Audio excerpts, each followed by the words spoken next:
Dans la pièce de théâtre de Dürrenmatt, La visite de la vieille dame, un projet de vengeance motive un terrible retour au village.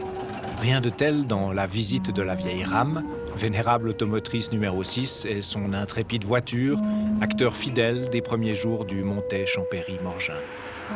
Pour célébrer les 100 ans de l'AOMC, la vieille rame a donc repris du service sur sa ligne d'origine. Peut-être la promesse d'une cure de jouvence en échange de quelques courses, l'espace d'un été, l'avait-elle séduite. Elle a roulé en somme de 1909 jusqu'en 1954. Elle faisait encore des trains, entre autres toujours le fameux train du mercredi sur la vallée. Ensuite, elle était véhicule de réserve et pour les trains travaux. Elle est venue au Blonay-Chambly en 75 et elle a roulé de 75 à 2008 au Blonay-Chambly. Elle a toujours roulé, mais elle fait peut-être, je dirais, 100 km par année. Et puis, les TPC nous ont demandé de leur prêter ce véhicule pour qu'ils aient un véhicule d'époque.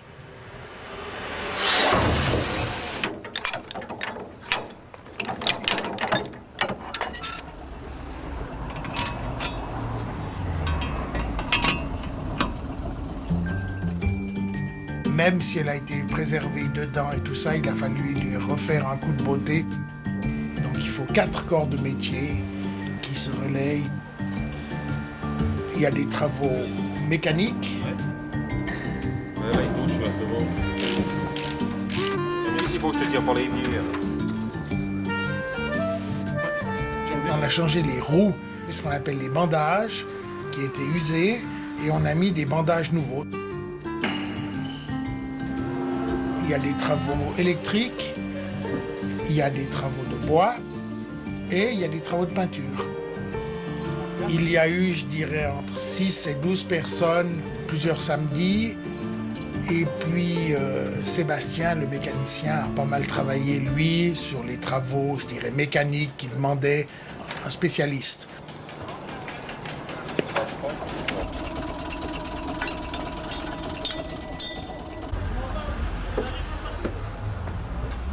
Avant de la mettre en service pour un train quelconque, il faut compter une petite demi-heure de préparation.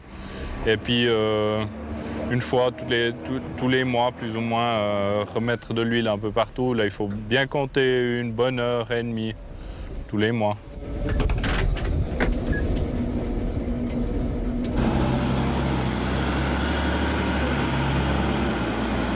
Dans un train moderne, la concentration elle doit être mise sur la voie.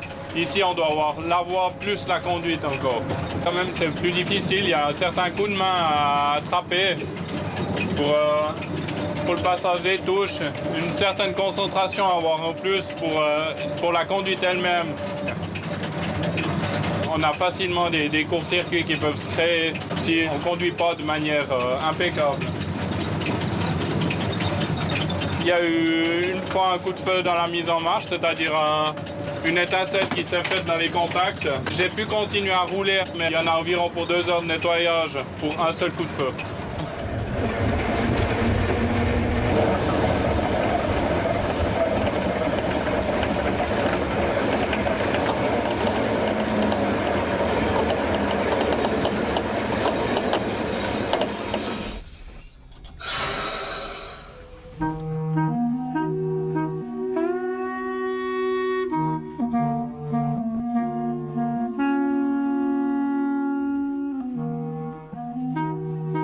La deuxième classe, c'était quand même des sièges rembourrés et puis un certain confort.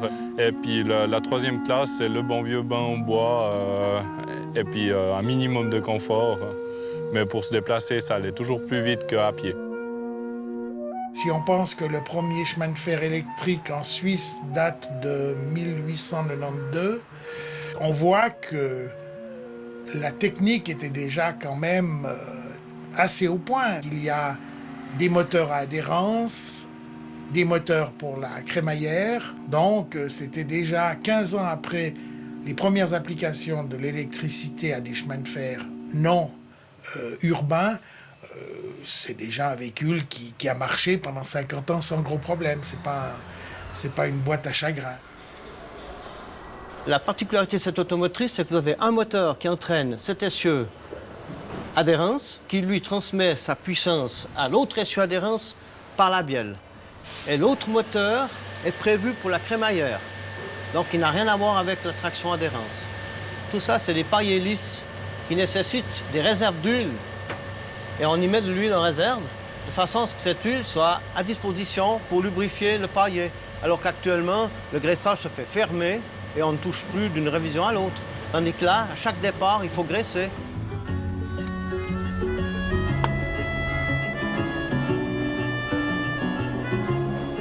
Ainsi finit la visite de la vieille rame depuis peu huilée, liftée, maquillée et chaussée de neuf. Les TPC la laissent retourner au chemin de fer musée Blonay-Chambly, où elle continuera à transporter, au rythme d'antan et pour un autre siècle encore, les amateurs de convois historiques.